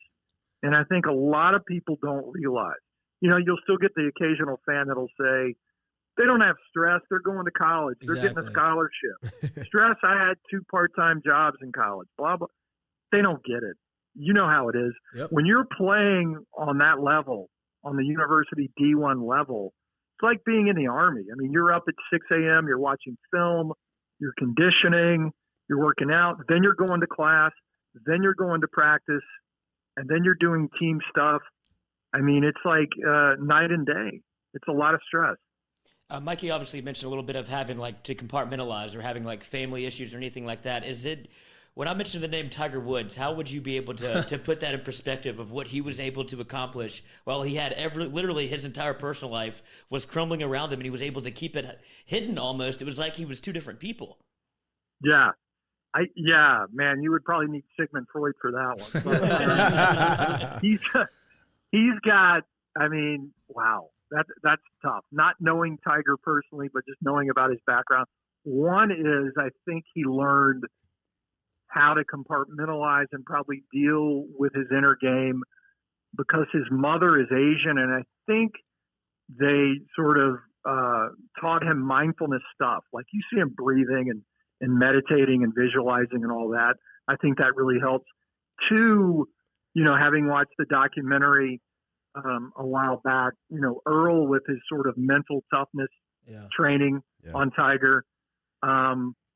While Tiger did really well and was able to compartmentalize, something obviously went awry though because it all blew up. So he was juggling too many hats there. Yeah, at some point you have that many irons in the fire, so you're gonna get burned. You're gonna get burned. But you mentioned. Go ahead. Go ahead. No, I mean just most guys just having 4 girlfriends like him couldn't deal with it. Right? I mean, we can all barely manage the one we have. Yeah, no He's doubt. He's dealing with all this other stuff. It's crazy. But you mentioned Tiger being like almost groomed at a young age. Would you say that what you do would help younger athletes to start at almost like what age would you think would be beneficial for kids to kind of learn how to separate the two? Yeah, I think even not so much even just for athletes, but I work with a school in Memphis, and we started the first that we know of mindfulness program during the school day for kids. And they do things like control their emotional regulation and their stress by doing like a 30-second to 3-minute breathing activity before all 7 class periods of their school day. So just doing stuff like that really helps. We teach them how to breathe in through their nose, hold it for a second, breathe out even slower through their mouth. It puts oxygen in their brain where they can focus. It drops their heart rate. It lowers their blood pressure. Teaching those kind of skills, it really, the earlier the better. I don't necessarily endorse the Tiger Woods kind of mental toughness. Right. Whatever that. Scheming up for my child. I'm not going to beat you down until you learn how to do it. No, I get that. Yeah. It's amazing how many people don't understand how to breathe. Like they don't know that they don't know how to breathe. And it can, it's pretty much like a emotional barometer for our internal states, what's going on. And as an athlete, you've always heard, and I'm sure you've always done, it's like listen to your body. Yep. Listen to the way that your heart's beating or butterflies in your stomach, whatever it is. And, you can kind of adjust that accordingly. Greg, this is Jared. I had a question for you. First off, I actually love what you said about you can't be in survival mode and growth mode at the same time. I've always thought personally, I guess my way of seeing that was it takes a pretty high level, but a certain level of vulnerability to basically be able to succeed in situations like professional athletes are put in. I personally think that. The question that I had for you was, in the line of work that you do, working with athletes and even with, just people in general, how long does it usually take you to be able to actually get truth and like actually break the wall of, I guess, the wall anyone may have up and start being able to actually start making progress when you actually work with people? Yeah, that's a great question. It depends on who it is. A lot of times if it's a coach, say I'm working with Will Wade or Shaka Smart or someone, or Josh Pastner, they're a little older, they're a little more mature, so they'll be a bit more vulnerable because they obviously believe in what I'm doing. That's why they brought me in. Right. With players, it depends on their background. Right. So you gotta think about it a little bit. If you have a kid like an Efton Reed who's been at IMG, then he's worked with guys like me, right?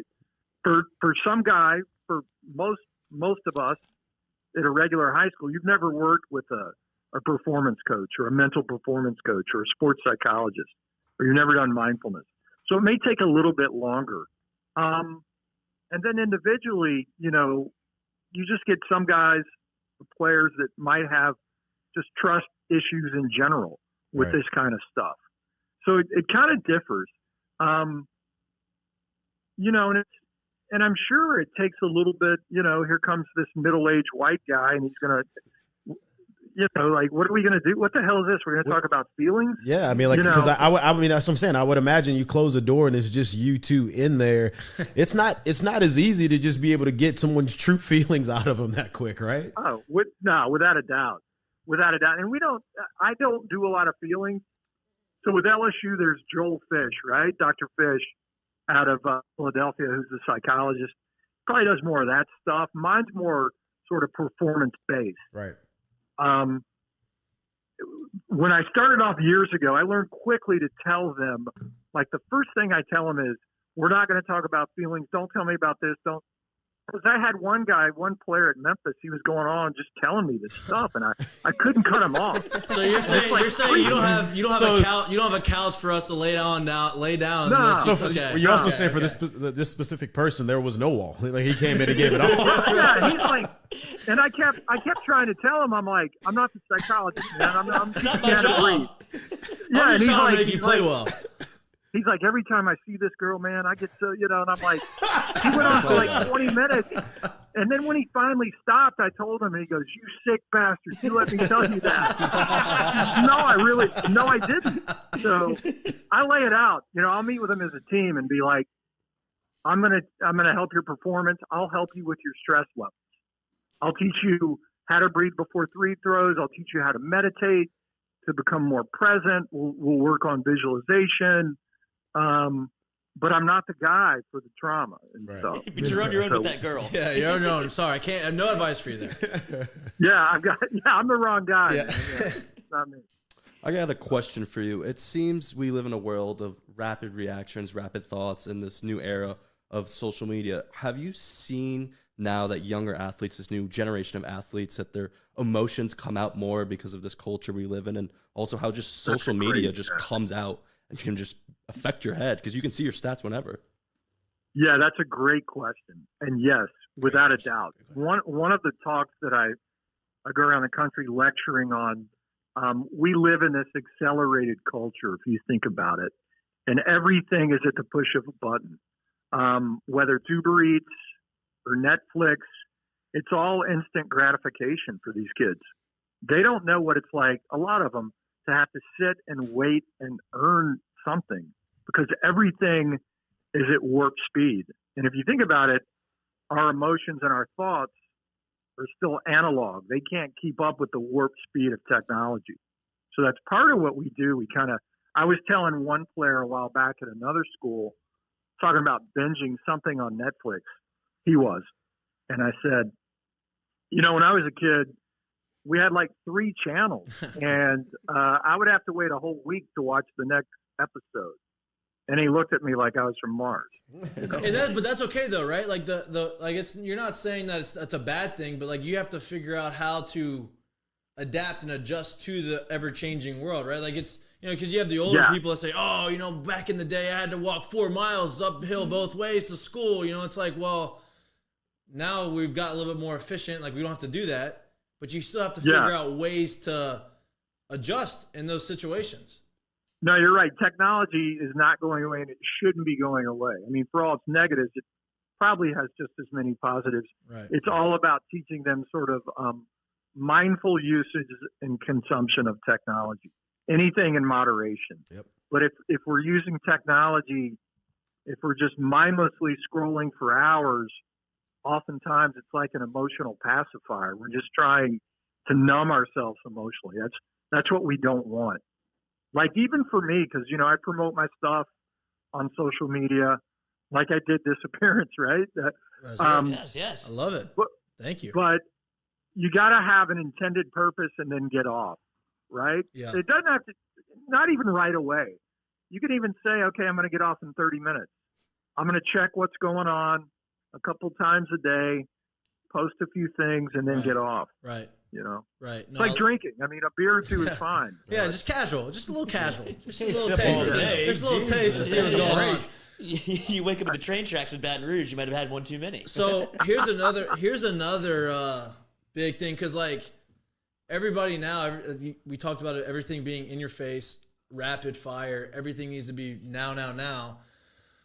people start, it's easy to say, well, I need to get prescribed Adderall or prescribed Vyvanse or all of these different things, right? But like being able to control your mind, understanding how that works, and being able to meditate and slow everything down, like that's kind of like a natural Adderall, right? A natural Vyvanse. Now there's other avenues. So I'm kind of like leading into another question that I've played with people that I've gone there, but right, like the meditating part and the meditating and slowing down your mind is kind of like a natural upper, right?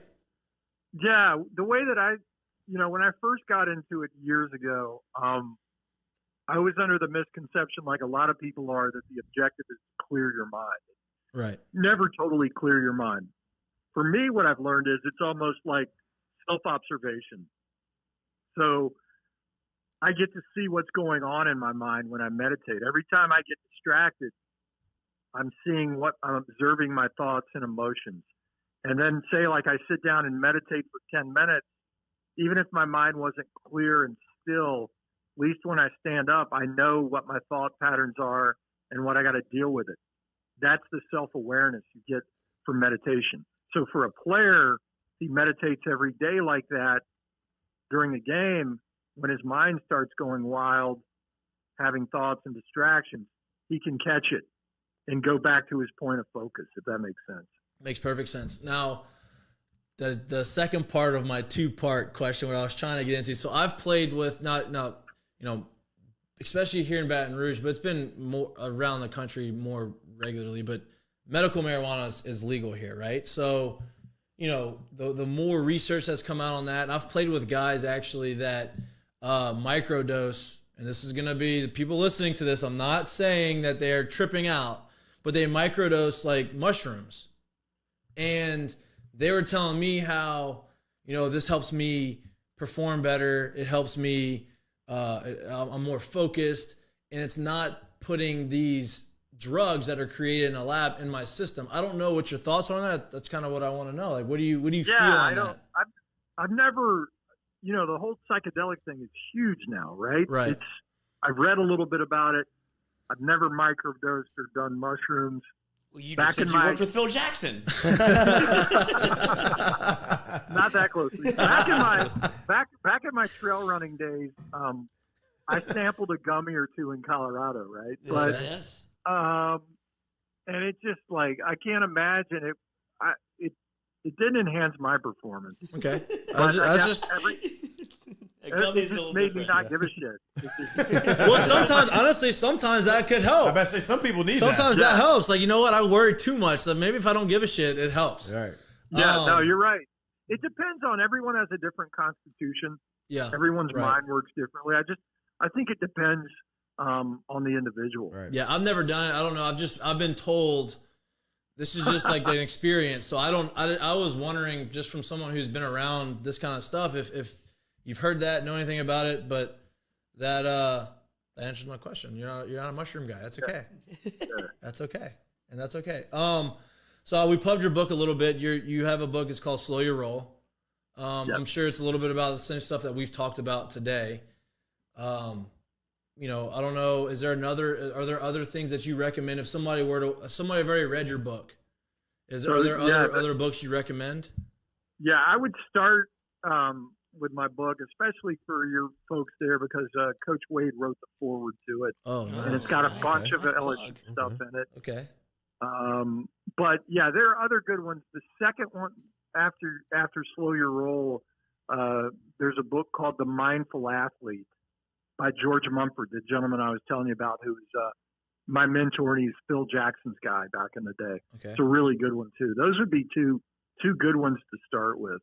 Awesome. But also, if people want to get involved and kind of sample or try out meditation, I encourage them, one, if they can, to get a teacher, someone local. But if they can't find a teacher, there are a lot of good apps.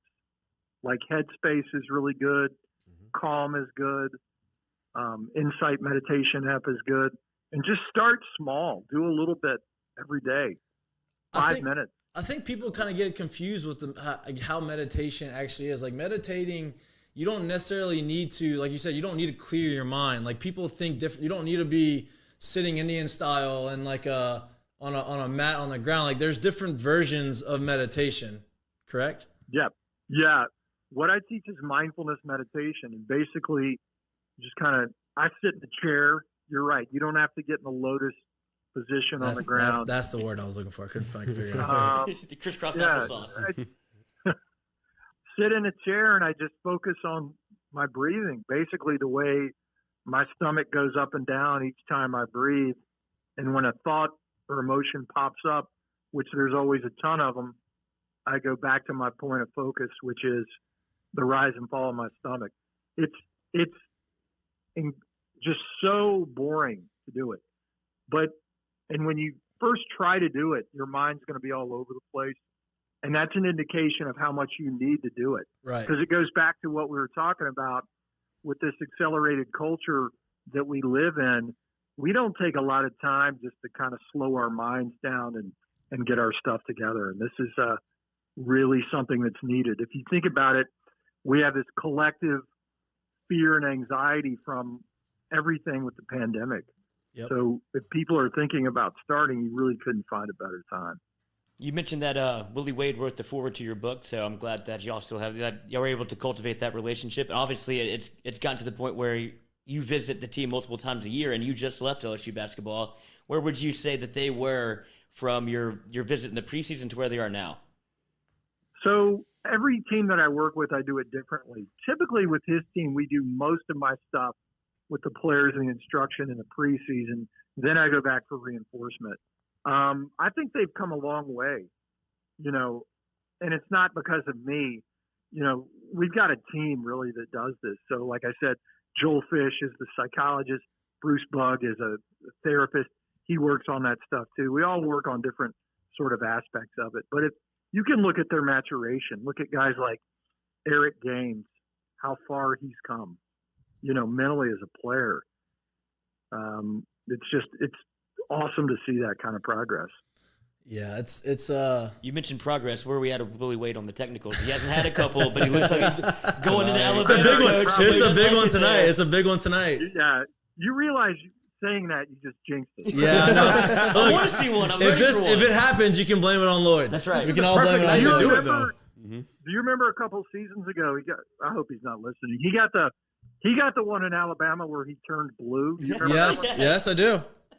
So I was with my wife in New York. Took her to, I think it was Hamilton, and nice. My phone was blowing up in my pocket. I probably had 3,200 text messages. Like, your guy is dying. He's turning blue. I'm like, what in the heck happened? Oh man, it happens. Sometimes it happens, and that's okay. I'm sure you got a phone call from Will too right after that, after the game. I'm sure he was next to hit you up. Yeah. Greg. Yeah, it happened. He's great. He's been really, he's been great. He buys into this stuff, and we see it positively affect the players and him, and he's the best. Well, Greg, look, we've kept you up. I'm right at my limit, so I'm gonna let you out of here. Thank you so much for coming here. Thank you for my free session. You can build FM digital media if you need to. Absolutely. Just don't build mic'd up. All right. So I'm gonna build Jordy. Is that yeah, right? perfect. That works. That's even better. Thank you so much, and hopefully you can come back on at some point. Sounds awesome. I'd love to. Have a great one. All right, you too. Thanks for having me. Bye. A stud. Whoa, what a badass. Nice. This is great. I love that. I'm with you. You could ask so many questions, but it feels like I could have gone so many different avenues. I was just trying not to. I didn't want to make I was about to say, like, I'm sitting here quiet because I feel like a lot of the questions I had is literally like, "Hey, bro, you got to pay me for these." Yeah, that's what I was thinking. Right, So like, I'm sitting there like, I probably shouldn't ask him I didn't want to that. take advantage of his time. Yeah, I wanted yeah. to, but like, I mean, and look, I know some people think differently about some of this stuff, but I think he just explained it perfectly. Like, it's not about, I'm not trying to make you a different person. Yeah. I'm trying to make you the best version of what you can right. do, best version of yourself. And it's like, people always like, oh, I like to go hunting, or I like to do these things because it's peaceful. That's meditation. Right. That's all that is. Like I tell this all the time, I don't hunt all the time, but like, I'd rather go deer hunting than duck hunting, because when I'm in the deer stand, it's quiet. And even if I don't see anything, like, to me, it's everything, there's no noise. Like, everything's relaxed. Like, to me, that's like a nice therapeutic time, and like, Yeah, session like for you go to a spa, like that's like all of those different things. Like you meditate without knowing that you meditate, and if you're conscious of it, I'm not even saying like the like, but if you're conscious of just slowing down your mind, like it helps. It makes everything better, and you always feel better after the fact. Absolutely. You know what I mean? So, man, I'm glad that he was able to come on here and talk about that. I know. Especially, It does make you want a session though. It makes you want to know the real. Like he I gives got the you boys. just I got the enough- boys a 30-minute sesh right there. I'm That's hooked. it. That's I it. know. That's it. I No, feel something. there's. I mean, like it's a real thing. Like it, people do it all. Like people talk all the time about like during the season about I do this or I do that or hobbies off the field to get your mind off of baseball. Like all of those things are part of mental health and meditating and allowing you to perform at a higher level. You know what I mean? Like if you're stressed out at work and you want to calm down, you're going to perform better if you're not stressed. Like if you're happy or if you're in a you can't have that mood. thing turned on 24/7. No. Gotta take it off. Gotta separate. you Gotta need an release escape, from for it. sure. Bust a nut. For sure. Do you do breathing exercises? I do. So Whiteboard. I've It's on the whiteboard. so I used to like So I got I these used to texts. like lock it in mentally and like try to swing a ton like on deck and like time the guy up. Now I'll go up there. I'll have like a 3 swings and then I'll get down like in like a squat position and literally just like I'd rather calm myself more on deck than I would timing the pitcher up, right? So yeah, I mean I do the same thing. I breathe in through my chest. I was about to say I try to go nose breathing, 100%. Yeah, so I breathe Nose in. breathing will slow you down way more than mouth breathing. Like I breathe in through like counts, right? So like I'll breathe in, I try to get to like 8. Like 8 inhale and then or 4 or 5 inhale and then exhale slow. I've heard. I should have asked him about this. I've heard the number 8. If you just repeat the number 8 to yourself, I think it is. That's why I got number 8. No, I'm just joking. It allows you. It allows you to like that's not why I slow got yourself number down. Just why is it 8? I don't remember What why. he said. I'd be lying. I'm not the professional here, but that's just what I've heard. I wonder. So how many guys are just so turned off by the thought of breathing? It's just like you're so They tense. were. Like, you want me to breathe? No shit. I'm breathing. They are, but they like over time has gotten better. Like the first time I ever heard about this really was when I was in Tampa and Evan Longoria used to look at his bat and then he'd pick like a mark. Like he'd look at the top of the foul pole. Yeah. And he would control his breathing, right? And that's how he would calm. And then just you had all these mental skills guys that worked with the teams, but they didn't really know what they were doing. And now they know, and it makes a huge difference, right? Because like the more you stress out, and the more anxious you get, and the more you're looking for the results, the less likely you are to perform. Yeah. Just because there's so much pressure going on through your mind, and it's just like, and like some of the best athletes do it without knowing that they do it, and some of them understand. Like if we had Tom Brady in here, Tom Brady would probably say, you look at Aaron Rodgers. Aaron Rodgers' whole offseason, his whole offseason was meditation. Was about meditating and Zen and understanding the centering, right? Like that was his whole thing. Everybody's like, well, he doesn't care about. No, I would argue that he cares more. Yeah. He's working to make sure that he puts himself in the best position for him and his team to succeed. Just because he's not vocal or there doesn't mean he's not working on his game. You guys are professionals. Like they understand what they're doing. You know what I mean? So I'm glad we got him on. We had him on. Jordy had him on his show like probably about 2 months ago. I think it was right before basketball season tipped. He was back in town for. And I was like, Willie man. Wade. And I started asking. I was like, I need to get whenever we start mic'd up, like I want him on there so I can talk to him. Like I wish I could talk to him for 2 hours. But the sesh. I wish he was here. If he was in person, it'd have been way better. It would have been way better. Way better. But whatever, And we talked about other athletes. You're wearing the MJ shirt. Today was the anniversary of MJ's return, dude. Yeah. MJ's return in 2000 for the Wizards. Wizards. People don't. How old was he when he came back? Do you know, like, what his age was? Because I don't know. Is he 30? Was it 33, 34, 35? He wasn't as old as I remember. No. If I remember this correctly, just because I remember when this kind of happened a couple of years ago, when the whole MJ Rise the Bus documentary came out or whatever. Yeah. If I remember correctly, he was basically you remember the 2 years that LeBron won in Miami. Yeah. It was basically like him taking a break after that time period of his career. Yeah. That's when he went and played baseball and came back. Right. So imagine LeBron at that period saying 1-3 baseball, then 1-3. Right. Yeah. So imagine him Crazy. saying I'm out and then goes and Crazy. plays baseball and then comes back. Like it was that part of his career. So Crazy. it really wasn't the back end at all. Yeah. Crazy. All right, we're gonna reset. We're gonna reset for a couple minutes. Bring it into the last segment. Give you a little curtain call. Absolutely. Recap our bets. Talk about what's going on for the weekend. We're not gonna be here until next Monday, so I need to make sure that y'all got the bets so y'all can go to the sports book and make some money because Once that thing gets Mike, mobile, that's it's gonna- gonna yeah, we be y'all need are the gonna mobile. be Need putting that to be checking ticket. it out. need the God. mobile live betting. It's gonna be in every stadium. You can live bet, but we'll be back in like 30 seconds, 60 seconds. Talk to you soon.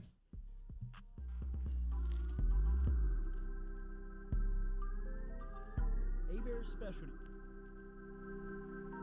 Do you have questions about your finances? Are you looking for recommendations from a skilled financial advisor? Get in touch with our friend Daniel Newman over at Edward Jones. You can find him easily by logging online and shooting him an email at daniel.newman@edwardjones.com. That is daniel.newman@edwardjones.com. Whether it is help with your 401k or just fiscal advice heading into the new season, get in touch with Daniel today.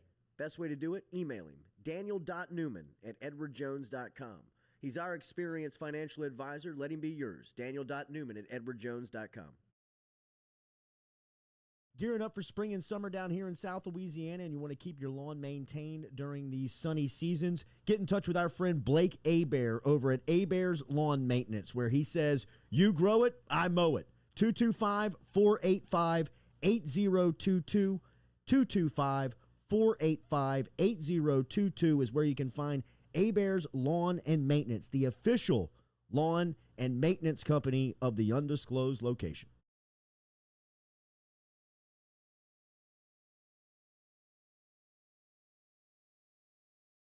7, 6, 5, 4, 3, 2, 1. You'll never have the sacred stone.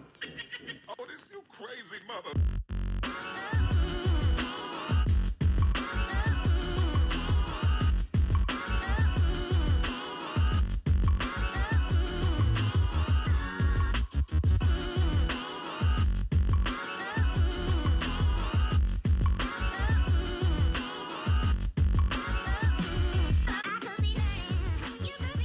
Welcome back to Mik'd Up, brought to you by Sterling Automotive. We are going to the weekend on a heater. Little heater. Little heater. Love heaters. Don't ever leave on a heater. Love the heaters. Never We walk away from it. I went 2-1. We're gonna recap our bets before the weekend before we let y'all go. Packers. I got Packers -6. I have a parlay with the Bucks and Bengals. LSU +4, and I got LSU. Oh, you got Alabama. you got your little ticket there. Yeah, I got It's a LSU little- Alabama over. It's a CVS ticket. Over. Oh, I like that. I like the over. I'm with the over. I fucking hate that I already bet the and under. LSU +4 maybe a bias pick, but Yeah. that's what I got. Our guy, that is supposed to be the expert. He has Bucks -3, and he's got San Antonio -6.5. You got a guy? We got a guy. Got a guy. Okay. Everybody's got a guy. He's my guy. right. That's my guy. Okay. That's my guy. Now Boy, I'm- what you got? You're a teaser. Tease him Yeah, up. I'm teasing him up. to him I do now. have. Then this is before I even really thought about it. I just saw the number 150, so I took LSU under. LSU Alabama total under 150. I might have to get with the guy and circle back on this thing, and might have to double bet it and see if I can get on the over. So I'd have to put I get it, I and get it, double I get it, double I dip get the it, chip and I the get different it. sauce. But then I have the 2-team teaser. Bengals +10. This is only buying 6.5 points. You can go up to either 6, 6.5, 7, 7.5, or 10 points. So depending on how confident you are and what the teams you believe in, this is a little 6.5er. Bengals +10, Packers +1. Both have to win or else you lose. There you go. So that's the deal with the There you go. with the teaser. Jackie Boy, what you got? I got the Cavs -3. I got the Joe Mixon over 62 yards. I'm taking both of those. I think I'm waiting. I like both of those. I might like those. stack I like tickets. both of those. I'm waiting for more of the prop bets to Yeah, come they'll up. come out. They'll come out. They'll come out. Because I will bet every single Tom Brady over bet, and then definitely Debo Samuel. It's Yeah, just Because I they're do gonna have want to a get creative I do with want it. a Debo Samuel prop, right? Maybe I'll go back to the Debo has to OBJ. have been hit pretty much all season, huh? right. I mean, Like, Debo. how can you have missed on him? they're gonna have to I mean, be you super can do like creative with rushing them. yards with Debo. Did you see Debo he got interviewed by the Nickelodeon kids. Like they were on the Slimecast, and they had a kid from Nickelodeon that was like a pretty polished sports reporter. Really? Good for him. And he sat and he interviewed Debo on the field after the game, and Debo was like, fuck, I have to take this kind of seriously. This kid's like peppering me with questions. I was gonna be like funny. He's like, shit. He's like, I mean, we played pretty good as a team. Like, went straight into like, I have to give up like a canned answer. I wasn't ready for this good of a question. Oh, but that's great. Did anybody get slimed? I didn't see. Yeah, they did. I saw it. I saw him. Ian Rappaport, right? Didn't he get? No, they did a player too after the game. Who was it? From his house. He did his house. It was a white Carthy guy. It was got Juice. It was the fullback. Yeah, Juice got slimed. I call him chugga. Yeah, you know what I'm talking about. That guy.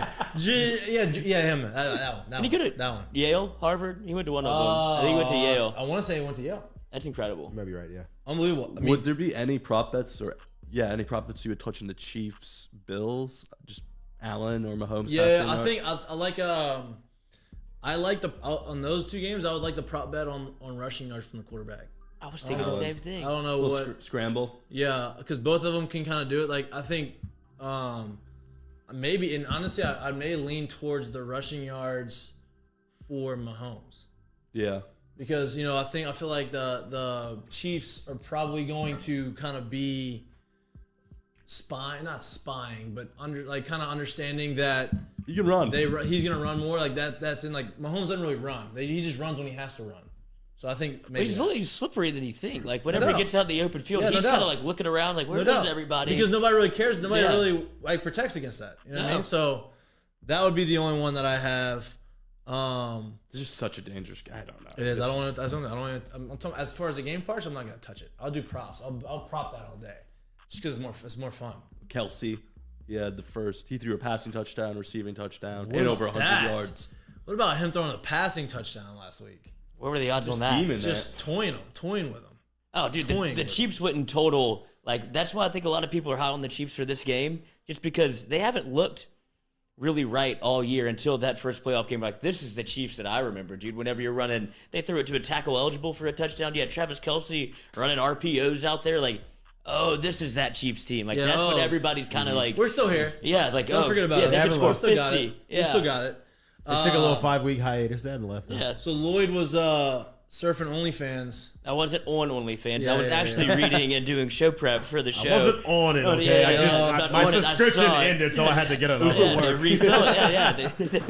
And who'd you find on OnlyFans? No, I didn't find her. What happened was Tate Martell is retired from football, and I didn't know you could retire if you'd never played professionally. Can you retire from being a college athlete? You transferred 4 times. That's where Tate Martell's brain is. Like, well, I guess I can retire. It's like you haven't gone QB1, right? That's when he started. That was his big red flag. Like QB1. Did he get money from that? Huh? Did he get money from QB1? No, but that's when everybody knew him.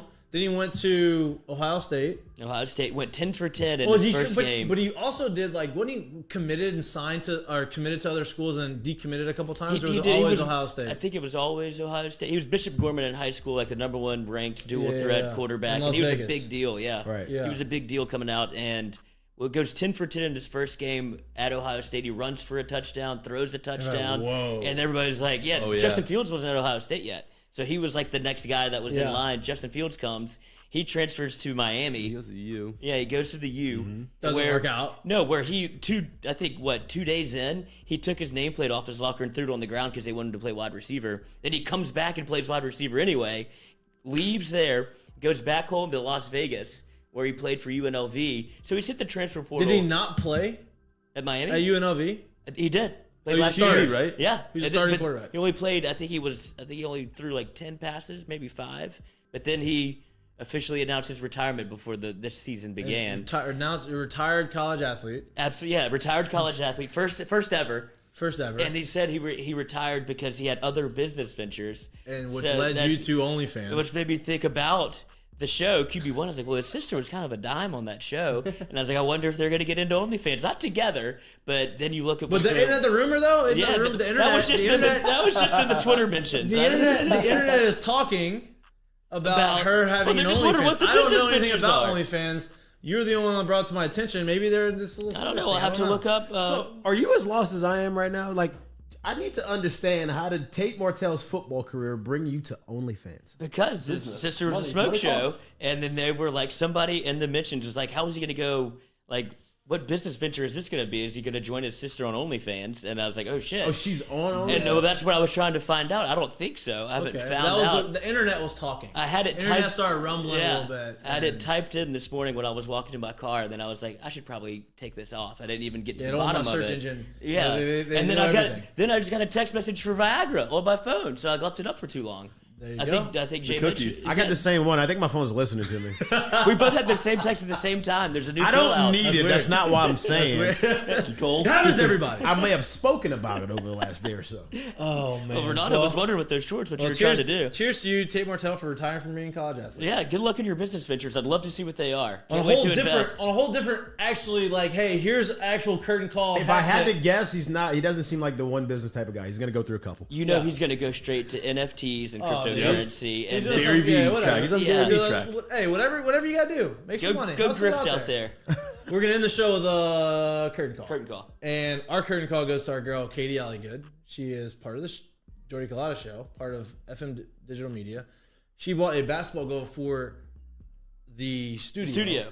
And it's a big one, the ones you put outside. And she put this thing together by herself. By herself. So hat tip, curtain call to that, because that Sounds like an auto shop in here. she was grinding back there. Grinding in person. So I'm Sounds giving like her a boy some mom. credit. Yeah. Oh yeah. I'm giving her credit. Like, I'm gonna give her props are due, because she set her mind tough. on it, and she's like, I just want to get this thing done. I was like, do you know what you're doing? She's like, absolutely not. And you could hear her just banging shit around. Fuck! Shit! And we're just like, Katie, you okay? She's like, I'm figuring this out. I'm good. I'm doing a man's job. Yeah, you are. And you did. You crushed it. So that's how you get a curtain call. Cheers to you, Katie. Good job. There you go. Leave it up. Give it up for Katie. There you go. Awesome. All right. Thank y'all for staying with us, learning about your mind, getting some mindfulness, getting some mental skills going, some free sessions. This is Mik'd. We'll be back with you on next Monday. Recap the playoffs, dude. We'll be able to recap the LSU dude, we got a big weekend. A lot of bets that we have. A lot of big ticket items coming up this weekend. Be tracking them. Yeah, we'll see y'all. You'll either be in a good mood or a bad mood on Monday, but hopefully you'll be in a good mood. So, good. Have a great weekend. This is Mik'd, brought to you by Sterling Automotive. Peace. Peace.